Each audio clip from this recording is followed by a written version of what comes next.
Hello, welcome back. Sorry, I was unaware that the game was so loud in the last video, so hopefully I've turned it down. If I have, then I guess I'll upload this. So I deleted the last video. So if you're seeing this again, you're like, why? Who is this idiot? Um, well, that's why. I also want to say a big thank you for all the people who watch my videos. But today the way the videos are gonna work is we're gonna go over all of the normal units that were made and put in the Western faction. We'll go over the map, the win conditions, and then we'll go over the secret units and how to get them for anyone who's been having trouble, and go over all the bugs concerning the secret units as well. So to start off with, let's just look at all these units. We have a dynamite thrower, a miner, a cactus man, a gunslinger, lasso, horse guy, the deadeye, and then the quick draw. And these are all really unique units. I love them a lot. I think they're pretty cool. So let's go over the first one, the dynamite thrower. Really good against crowds of melee units. Throws the dynamite and then keeps them engaged by entering peasant mode and fighting, kind of like the flintlocks work. They shoot and then they fire. Unfortunately, the dynamite didn't go off there. So let's keep some more guys to keep them engaged, and then we'll be able to see the dynamite go off. And it's pretty good. Obviously, they're just sacrificing themselves. I think that they're cheaper than bomb on a stick, and they're better.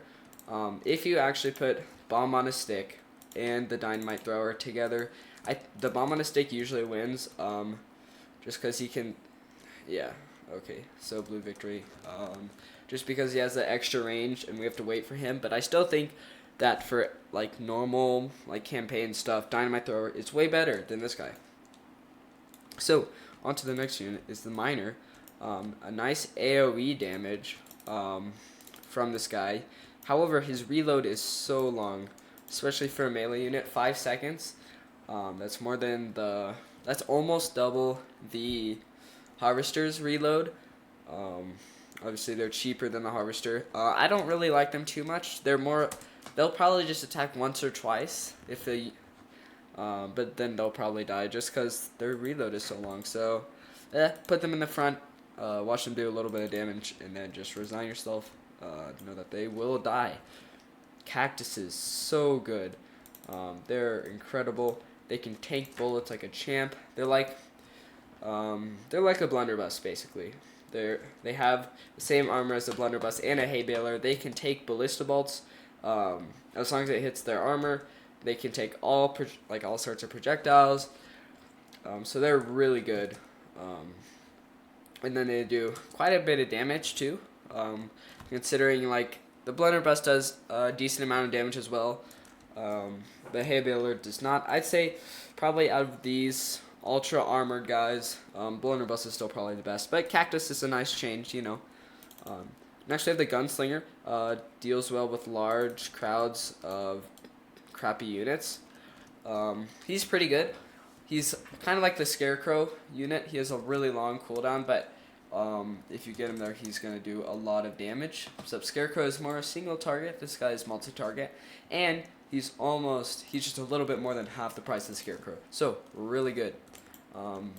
The cab unit in this faction is horrendous, in my opinion. I think it's really pretty bad. I mean, they do okay, but probably the worst cab in the game. But that's okay. It's an interesting unit. I'm sure people will find some way to make them useful. They just do trample damage, and then they'll lasso a unit and drag it along with them. So it's kind of like a jouster and a harpooner combined. That's cheaper. It's actually the cheapest horse cab in the game, so that's cool. But if you want really cheap cab, I just go Raptors or Raptor Riders. So yeah, there's the lasso unit. The second to last unit on this list in the faction is actually really good. The Deadeye is it's just a sniper, really, but they're pretty good. They have like a 4-second or 5-second reload, so they can hit quite a few units, and they can actually. I know they cost 900, so that it's not like worth it. But they can take out. They just one shot a night, like straight up. They just shields Shields. So there's two types of armor in the game currently, at least that I found. That is a shield, or like the ultra armor, which would be like blunderbuss, cactus, and hay baler. While shields would be protector, shield bearer, knight, cav, jouster, things like that. The difference is that one can take bullets and the other cannot take all the bullets. The shields can take some bullets. I think they can take flintlock bullets and blunderbuss bullets, but muskets and Deadeye and Quick Draw, they can't take those bullets. I don't think shields can't. But Ultra Armor can take all sorts of bullets and all like ballista bolts and stuff too. Every projectile like that, as long as it hits their armor. So shield units are now definitely outclassed by shields. Aren't as good anymore. They're definitely way worse with the pirate and the Wild West faction being added. Sorry, kind of went on a tangent there, but yes, Deadeye, sniper, Quick Draw, really cool unit. I think they're actually pretty OP in my opinion, especially if this is the unit that you're going to want to player control, especially with this dodge. The dodge is really what makes the unit so good. Okay, we're fine. Yeah, so if the miners don't hit you directly, they do bad damage.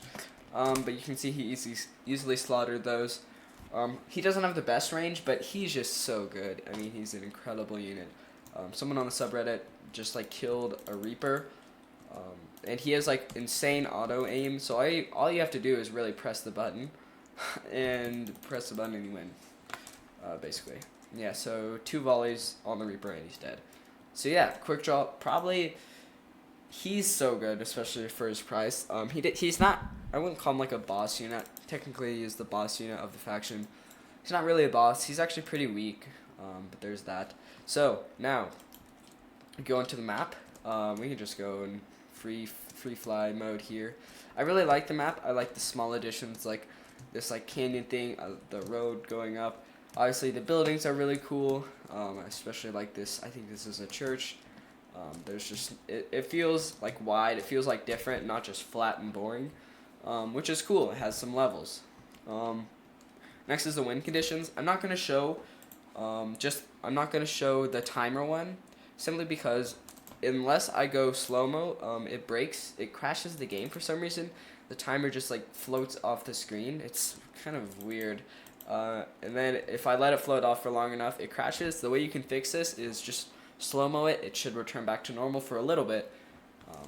Keep it in slow-mo if you actually want to finish the game, unfortunately, because I kept crashing on one of the last campaign levels. So yeah, so we have 3 win conditions currently now. So 1 is defeat all opponents. Other one is survive for how many seconds. I'm not going to show that one. And then you have to defeat a unit to win. So like that. So we can see, if we just put some guys back here, that blue will still have units. But look, if red kills this chieftain, okay, you know what? You're an idiot. Okay, if red kills this chieftain guy, right? Let's just put. We know we're gonna win. Okay. He doesn't. Oh, I did something wrong. Dang it.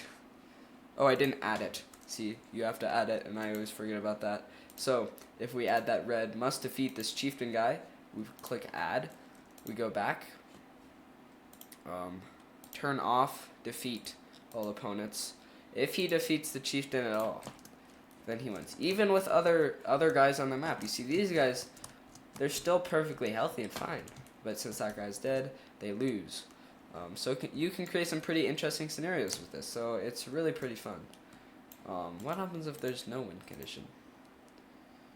Red always does red always lose? Yeah, okay, so it looks like red always loses.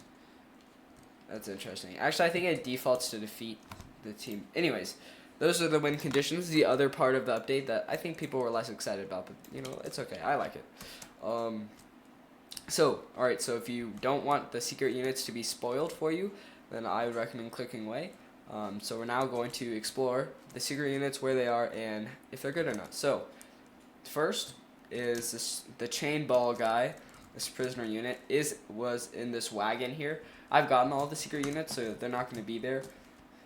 That's where the chain ball guy is. The next one, really close, is the Gatling gun, right under this porch stairway thing, right there. And the last one is you actually have to have a unit in the game.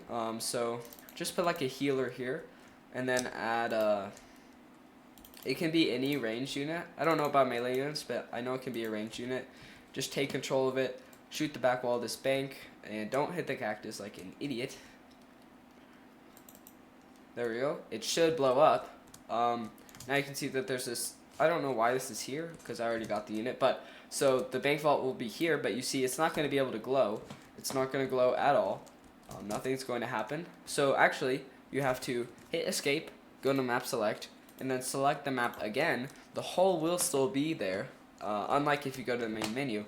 Now if you go to first person, unlike my game, because I already got the unit, the bank vault will be here, it'll glow, and you got it. So that's what's how it's gonna be like if you have that bug like I did. So let's go over these units.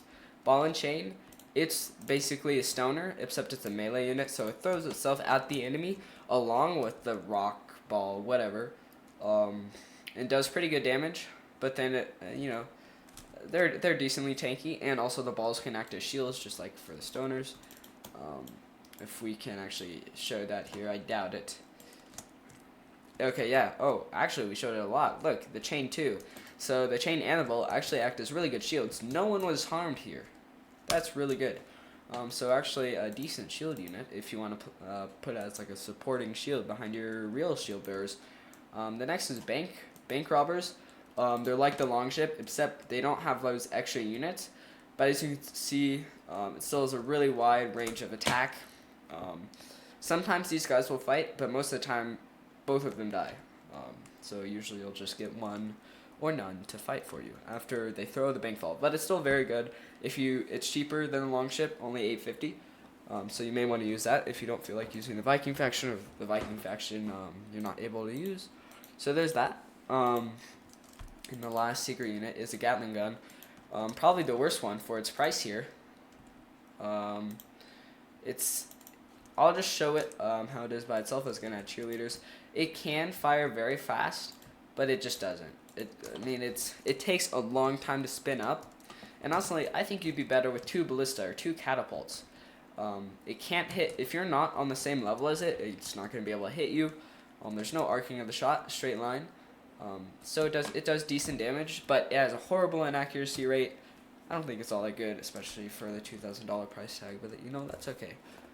So yeah, hope you enjoyed the video. I hope I fixed the audio this time, and yeah, see y'all later. Adios.